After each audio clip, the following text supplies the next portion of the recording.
Tansei, I'm Krisanachkate. Welcome to APTN National News Daytime on this Wednesday. An Indigenous man who was involved in a provincial emergency alert in Nova Scotia on Tuesday has died following an RCMP chase that included the use of a spike belt. The Serious Incident Response Team is now investigating. According to Nova Scotia RCMP, at around 8:35 a.m. Tuesday morning, there was a disturbance in a home in Sebonegati First Nation. RCMP say a man with a firearm threatened others before leaving in a Honda Civic. An emergency alert was issued for Hants and Colchester counties just after 9 a.m. Residents were advised to shelter in place and lock their homes. A nearby school was also put in hold in secure mode. When RCMP located the man, they popped the tires with a spike belt, but the car kept going. According to the Serious Incident Response Team, RCMP tried using non-lethal force to arrest the man. However, multiple shots were fired by the RCMP. The man was wounded, and although life-saving measures was used, he was later pronounced deceased. The identity of the man was not released. CERT continues its investigation this week. After almost 2 years, the remains of a man who went missing while fishing on the Saugeen River in Ontario have been found. On January 27, 2024, Lee Jun S. did not come home after he went fishing on the Saugeen River in Western Ontario. Officials say he was last seen fishing on the river when an ice jam upstream gave way, sending a 4-foot-high ice surge his way. Eyewitnesses say he had no time to react and was swept away. On November 15th of last year, human remains were located on a shore near a cottage in Saugeen First Nation. With the help of DNA analysis, the remains were confirmed to belong to Lee Jun S. Police say their thoughts and prayers are with Lee Jun's family. Now to a story we reported on earlier this week. Search teams are still looking for a 23-year-old woman nearly a month after she fell through the ice on Cedar Lake in Manitoba. The search has been complicated by harsh conditions and a vast search area, but as CTV's Harrison Shin tells us, search teams are not giving up. It's almost been a month since Tasha Furland and Corbin Constant of Mississippiwistic Cree Nation fell through the ice at Cedar Lake with their pickup truck. Corbin Constant's body was found on January 6th, but despite the best efforts of searchers like the RCMP, Hutterian Emergency Aquatic Response or HART Team, and Mississippiwistic Cree Nation's Fire Department, Tasha Furland has not been found. Our people are determined that the search will be successful, and we're keeping going until we find her. How far is it out? 300 feet. The HART team is using several pieces of equipment to find Furland, like a remotely operated vehicle and a marine scanner inside the waters of the lake. It's this technology that helped them find Corbin Constant. Kind of a mix of emotions. Of course, we're devastated, but also really relieved and grateful that he was able to be recovered. Chief Heidi Cook of Mississippiwistic Cree Nation says the discovery of Constant acted as a boost, renewing hope they will find Furland soon. Paul Mandel from the HART team says they've been on the ground since before Christmas, but with a big search area and volunteers having their own day jobs, Mandel says prayers are needed. I've seen them working extremely hard in all the worst weather conditions here. Cutting holes with chainsaws. All for the same goal of bringing Furland home. Harrison Shin, CTV News, Winnipeg. An early morning fire in Winnipeg's downtown core has left a building destroyed and a homeless shelter evacuated. Fire crews are still working to control the fire at the Manwin Hotel that began around 3:45 a.m. this morning. They evacuated the nearby Main Street Project shelter and food bank as a precaution, with roughly 200 evacuees temporarily placed in city buses or other shelters. The Winnipeg Fire Paramedic Service says no injuries have been reported. They say the fire is under investigation and the building is a total loss. The Manwin Hotel was forced to close in February of 2025 due to substandard structural and living conditions in the single-room occupancy building. It was put up for sale last year for $2.8 million before the listing expired. We're basically defending the building Main Street project to the south and the other building to the north. Main Street, this building is basically lost. It's been vacant for a while. Swan River RCMP say they responded to a call at 8:35 a.m. on Wednesday morning that said a school bus from the Sapatoyak Cree Nation had rolled. The bus was found in a ditch close to Swan River, which is 550 kilometers northwest of Winnipeg. We haven't spoken to Sapatoyak officials yet, but the Swan Valley School Division says the bus had been transporting students from the Cree Nation and another local school to the regional high school in Swan River. The school division says 3 counselors and a knowledge keeper were deployed to the health center in town to provide emotional support for students and families. 14 students and the driver were taken to hospital. The school division says all on board were assessed at the scene and taken to the Swan River Health Center. 4 of the passengers had what are being called significant but non-life-threatening injuries. A jury trial for the Dances with Wolves actor Nathan Chasing Horse is underway in Las Vegas this week. Chasing Horse is accused of sexually abusing women and girls while leading a cult. One of the victims was only 14 years old, and a warning: some of the details in this report are disturbing. The 49-year-old was arrested and indicted in 2023. Prosecutors allege he used his reputation as an actor, a spiritual leader, and medicine man to take advantage of his victims over a span of more than 20 years through his cult he called The Circle. Chasing Horse pleaded not guilty to 21 charges covering sexual assault of a minor, kidnapping a minor, and filming a minor to produce sexual images. Chasing Horse is from the Rosebud Reservation in South Dakota. He's best known as Smiles a Lot in the 1990 Oscar winner Dances with Wolves. 18 witnesses are expected to testify. Jury selection began on Tuesday. The trial is expected to last 4 weeks. The trial of a New Brunswick RCMP officer charged with assaulting a Mi'kmaq woman continued on Tuesday. During a cross-examination, officers testified and alleged the victim hit the officer first. APTN's Angel Moore brings us part 2 of her continued coverage in New Brunswick. Today at the Woodstock Courthouse, the Crown called witnesses Constable Joseph Sloan and Sarah Nunes.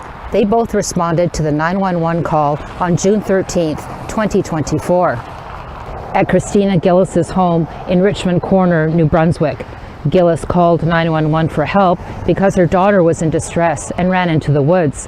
Gillis, who is from the Eskasoni First Nation, testified earlier this week that Nunes was disrespectful and that Constable Andrew Whiteway threw her to the ground and punched her in the face multiple times. Whiteway is charged with aggravated assault. Sloan and Nunes also both testified on cross-examination that as Gillis approached Nunes, she pushed Whiteway's arm down and was under arrest. Nunes also testified Whiteway grabbed Gillis's arm and she hit the ground hard. Then Whiteway was on top of her back with legs and arms flying about. Nunes saw Whiteway punch Gillis in the face once. The trial continues this week with testimony from the defense. Angel Moore, APTN National News, Woodstock, New Brunswick. Prime Minister Mark Carney recently met with chiefs in BC. We'll tell you what was said when we come back right after this commercial break.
Welcome back.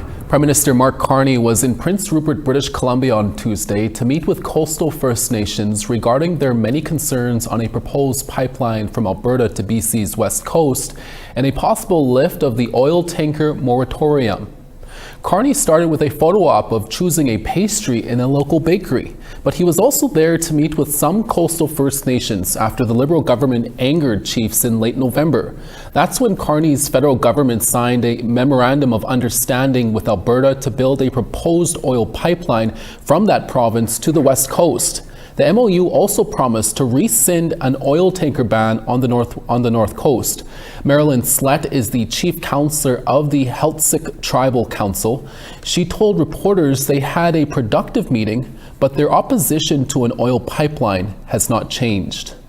Coastal First Nations, along with Tlaxqualams and the Haisla Nation, oppose any project that proposed to bring oil tankers to the north coast.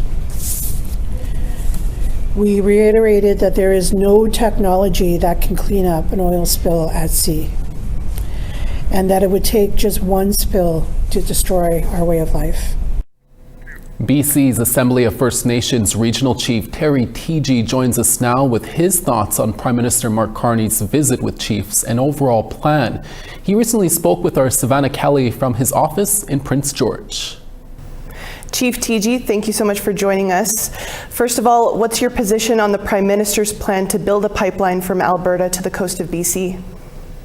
Well, I think certainly as many First Nations here in British Columbia's position is that we're not in support of a northern pipeline that goes to the northwest coast. And this was really, I think we need to be reminded that it was kind of a trade-off with the development of TMX, that a tanker ban was implemented back in 2019. This was also part of the 1985 legislation in regards to a tanker zone that was really about 100 kilometers off the shores of British Columbia. So our position hasn't changed, and certainly support not only the coastal First Nations, but also many of the First Nations that are concerned and on the mainland in terms of an actual right-of-way for a pipeline. And is there anything the government can offer to gain support of First Nations in BC who will be directly affected by this pipeline if it gets built? I'm not sure at this point. This discussion really was born out of Daniel Smith's, Premier of Alberta's position in an MOU with the Government of Canada to look at a potential pipeline. I think right now it's merely a pipe dream, and many First Nations don't have the appetite for an oil pipeline. Rather, many First Nations there in British Columbia are concentrating on many of the projects that are real. Out of the 15 projects that were listed last year by the Prime Minister as ones of national importance, 9 are here in British Columbia, and many of those have either participation or are led by First Nations. So I would say let's concentrate on those major projects that really are in reality. Do you think this plan affects other First Nations rights in other parts of Canada? Yeah, I think certainly. That we've definitely heard from some of the First Nations in Alberta that are interested in oil development and oil pipelines. But at the same time, First Nations rights here in British Columbia are paramount in terms of how development occurs. We do have the United Nations Declaration Act federally and the Declaration of Rights of Indigenous Peoples Act provincially. So as far as we're concerned, these laws exist and requires are a free, prior, and informed consent in how development occurs. And that's not just pipelines, it's any major development in our respective territories. And what's your message to the Prime Minister and Premier of Alberta who've been pushing this plan forward? I think we need to not only concentrate on existing infrastructure, certainly the ones that exist haven't been fully utilized.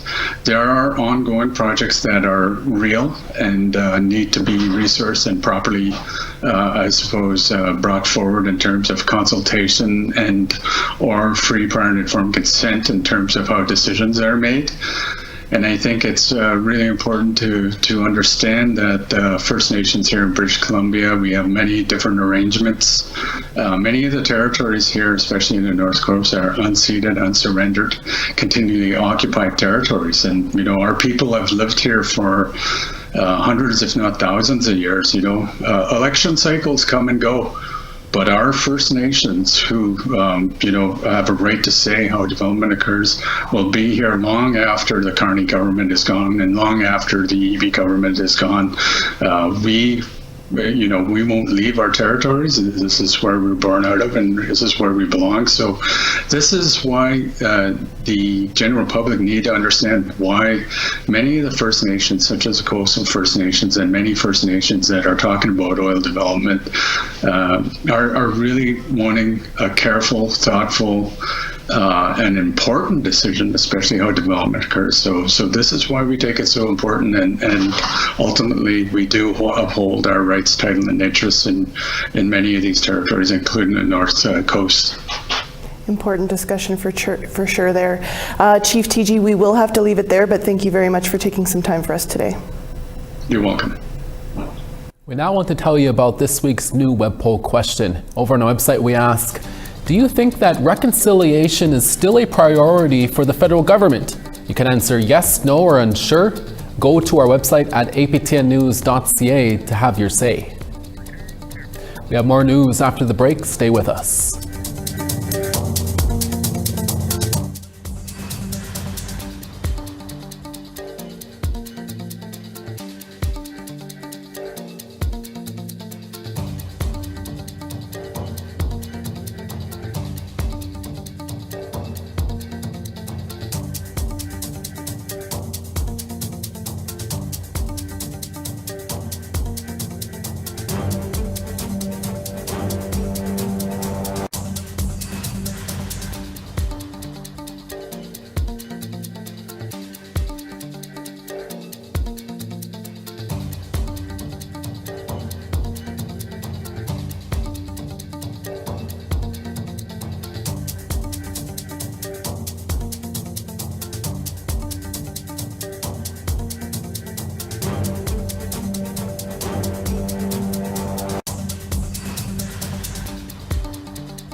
Miigwech for staying with us. Halifax, cloudy and 8. Charlottetown, 5. The Grand River, minus 22. Happy Valley, Goose Bay, minus 13. Quebec City, rain and 3. Saint Jovite, 4. 5 in Toronto, minus 14 in Sault Ste. Marie. Sudbury, minus 15. Wawa, minus 20.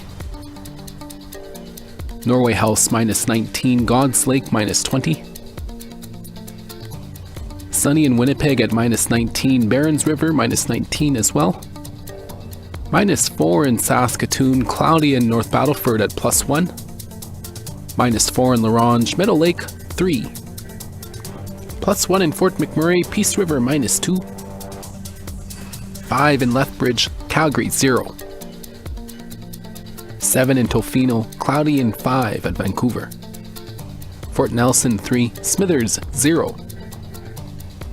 Old Crow -29, Whitehorse -7 and sun's out there. Fort Simpson -21, Trout Lake -23. Fort McPherson -29, Colville Lake -30 and sun's out. Baker Lake -15, Chesterfield clear skies and -18. And Clyde River -28, Aglulik -16. Feast Cafe Bistro in Winnipeg's West End neighborhood is more than just a restaurant. The Indigenous business owned by Krista Gunther is a staple in the community, serving food that combines traditional Indigenous cuisine in modern ways. Feast also focuses on relationships between food and people and grounds everything they do in the land. Gunther recently spoke with APTN's Julia Ross as she shared some of her table teachings. I was sitting in this blank space just before we started our renovations and trying to think, what are we going to call this restaurant? And, you know, the person that I was sitting with said, well, what does food mean to you? And I said, okay, it means food is love, food is medicine, food is family, sharing, community, ceremony, feasting. And then we both just stopped and looked at each other and we said, feast. That was it. So, and then we decided to call it Cafe Bistro because we wanted to highlight that we are a day place and then also an evening spot to come, for customers to come to.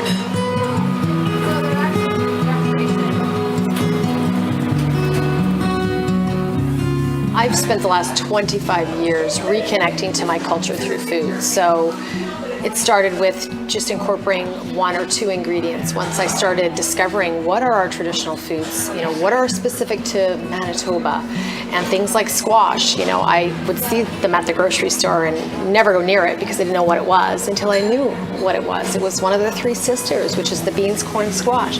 So my menu kind of evolved with learning how to cook at home.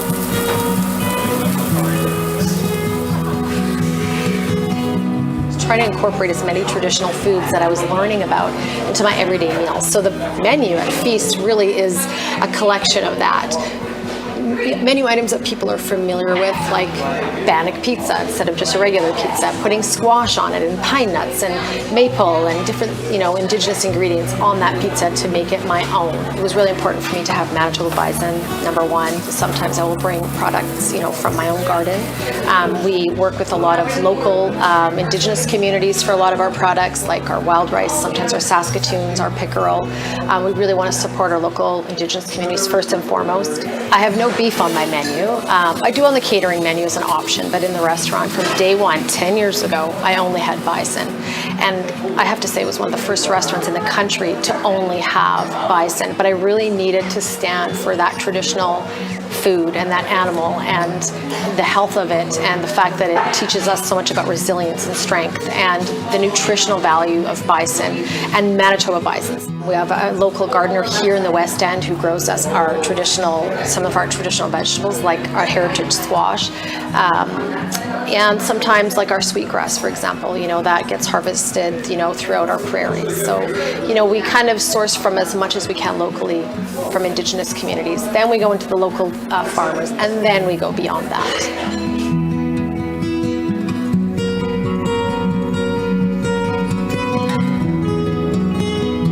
You know, there's so much that's local and foraged that we can start introducing to our menu. And we do, you know, seasonal specials and things like that where we incorporate different things that we can get seasonally harvested at that time. But it's a challenge all the time, and we're trying to be creative and continuing to evolve.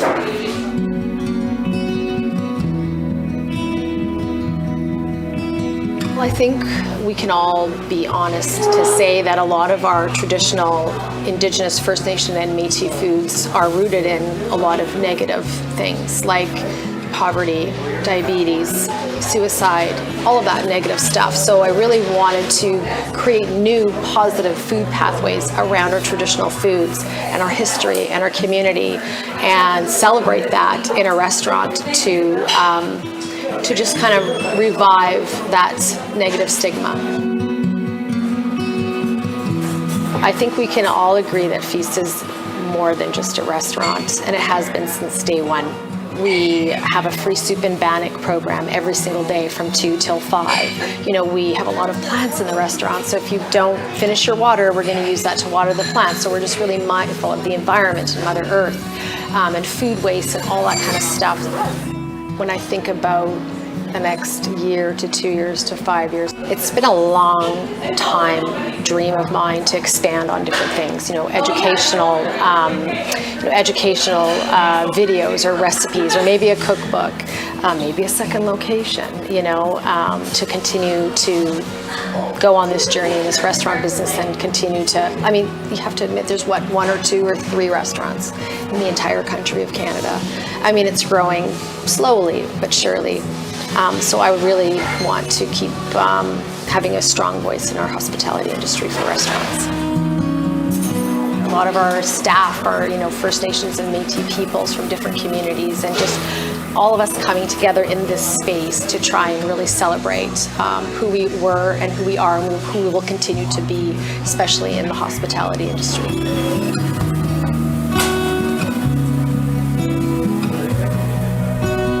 The history that Feast is trying to preserve is not only just with the food and the ingredients.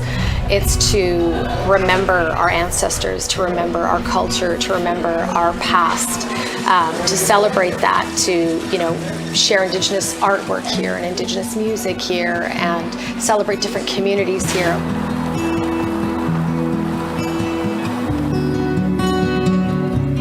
Such a cool story. Now I'm hungry. And that's your daytime newscast for this Wednesday. Your evening newscast is back again in a few hours. Please join us then. From all of us at APTN National News, thank you so much for watching. We'll see you again. Excellent.